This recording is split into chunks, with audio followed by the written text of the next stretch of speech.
নমস্কার, আমি অর্চিষ্মান ঘোড়াই।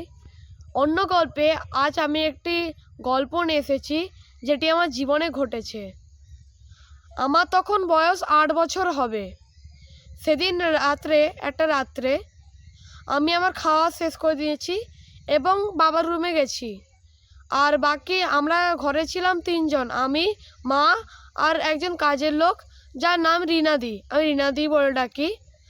আমি বাবার রুমে একটা মস্ত ব্ল্যাকবোর্ড ছিল দেওয়াল ঘেঁষে। আমি সেখানে ড্রয়িং করতাম।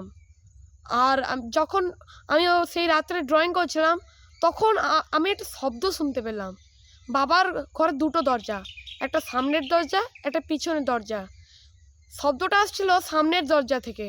সামনের দরজাটা বারান্দার দিকে চলে গেছে, শব্দটা বারান্দার দিকেই আসছিল। আর শব্দটা যেটা আসছিল সেটা মানুষের হাঁটার যে খসখস শব্দ হয় সেই শব্দটাই আসছিল।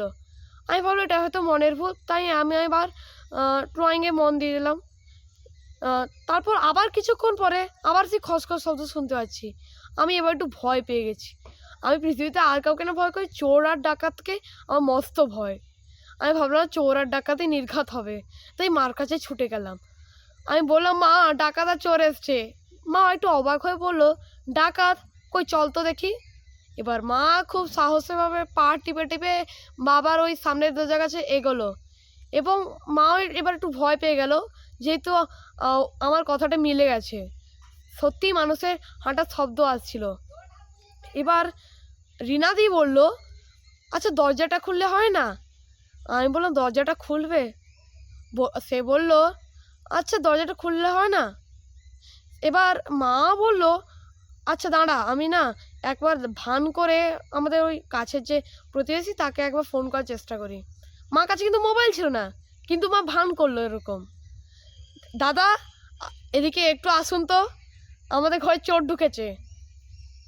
কিন্তু কোথাও কিছু শব্দ নেই, সব নিস্তব্ধ। এবার রিয়াদি আবার বলল, আবার একবার গেলে হয় না?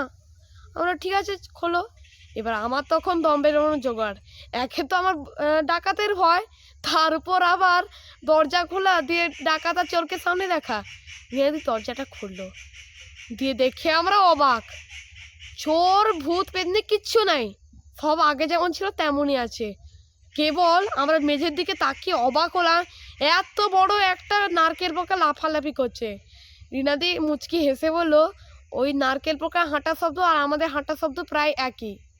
সেদিন আমি আর মা জোর বোকা বনে গেছিলাম।